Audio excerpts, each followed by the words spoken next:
The Souls-like genre in the last few years has become quite congested, and it seems that it's getting increasingly difficult for a game to stand out.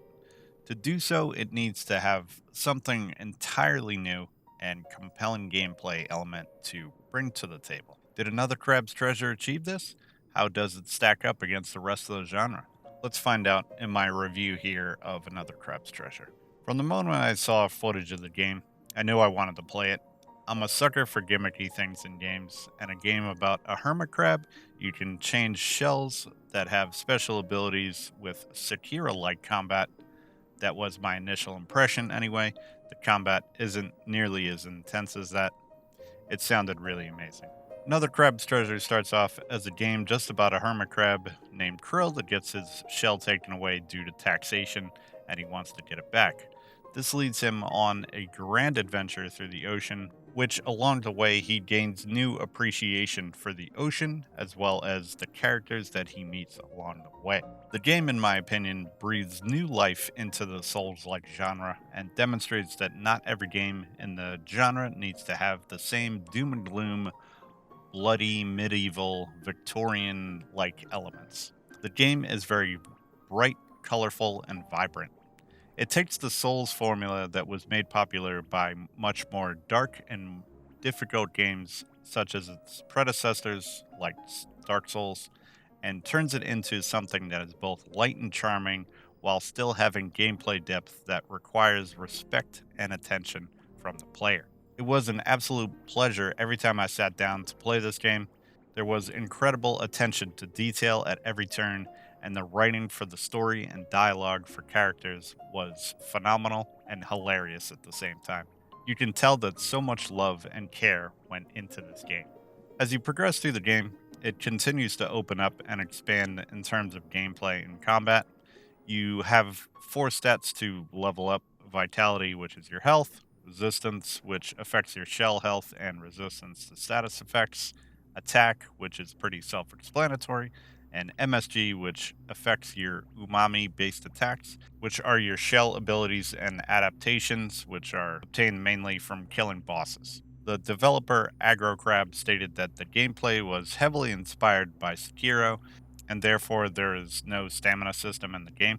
There is, however, a balance gauge to knock enemies over, where you're able to perform a critical attack once that happens. The skill tree is amazing, and everything in it is something that you want to work towards. You honestly can't say that about many games. There are 69 shells in the game, most of which have their own special ability. There are some duplicates throughout the collection, though. The shell sizes can vary from small, medium, and large, and can affect a multitude of things. They can affect your dodge roll, provide more defense, and even boost certain stats. Despite some shells having duplicated their abilities, you might find that one has a different weight or boost certain stats that you like better over another shell that might have the same skill. All skills and adaptations are extremely fun to use, and you can really create some crazy powerful builds in the game. This honestly is a great Souls like to start your kids on. There are a multitude of accessibility options to make the game easier, including not taking pitfall damage, not losing microplastics, which are the currency in the game, on death, and extending the parry and dodge windows. Probably the one and only gripe I had with the game, and it's a minor one, would be that there are input reading failure at times if the input is too close to another action. So, for instance, it happened quite a bit for me where I would roll or parry or something, and I would go for an attack or a charged attack, and my button input wouldn't get read because it was too close to the previous action, which resulted in Krill just standing there doing nothing. It actually got me killed a couple times, but like I said, that's a pretty minor complaint. I'm sure they could easily fix that. The story, as I said, is great. If you streamline the story, the game will probably take you about 13 hours or so. I got my platinum trophy in the Let's Play series, and I would say my completion time was about 20 hours, considering I did some farming and did some damage tests and stuff like that. As far as replayability, the game, of course, has definite replayability. As I mentioned, there is a ton of different builds players can test out and conquer the game with. So, going back to how Another Crab's Treasure stacks up in the Souls-like genre, Personally, for me, this game ranks up there as my second favorite Souls-like, right under number one, which is Lies of P. Some might be surprised by this, as you might know how much I adore The Last Hero of Nostalgaia, but Crab Souls beat that out and took number two spot.